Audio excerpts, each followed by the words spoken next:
ৰাইজ আজি এক্সাম দিবলৈ গৈ মই প্ৰথম গম পাইছোঁ যে স্কুলত ইউনিফৰ্ম সলনি প্লাজো পিন্ধি যাব পাৰি বুলি। कैसे कैसे लोग रहते हैं यार यहाँ पर।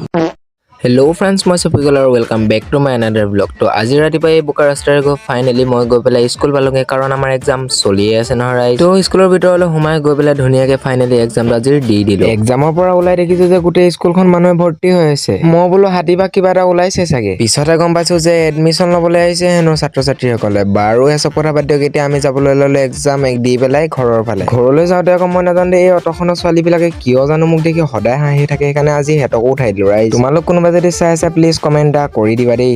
বাৰু এতিয়া ঘৰলৈ আহি ভাইটিক লৈ যাবলৈ ওলালোঁ দোকানৰ ফালে। সি বোলে দোকান যায় ক্ৰীম বিস্কুট কিনিবলৈ। মই বোলো বল বোপা তোক গৈ পেলাই ধুনীয়াকৈ কিনি দিওঁ। সি আকৌ কি কৰিছে, ধুনীয়াকৈ বিস্কুটকেইটা ক্ৰীমখিনি খাই পেলাই গোটেই বিস্কুটকেইটা মোৰ হাতত দমাই দিছে। বাৰু ৰাইজ দোকানৰ পৰা আহি পালোঁ আৰু ঘৰত মায়ে এইকেইটা পইচা দিছে, কৈছে বোলে যা দোকানৰ পৰা ধুনীয়াকৈ দানা লৈ আগে কুকুৰাৰ কাৰণে, কাৰণ কুকুৰা দানাও এদায় হ'ল। সেইবুলি মই এতিয়া দানা লৈ যাওঁ। তো আজিলৈ আছিল ব্লগটো ইমানে, আপোনালোকৰ লগ পাম নেক্সট ব্লগত। তো আজিলৈ সকলোকে বাই বাই।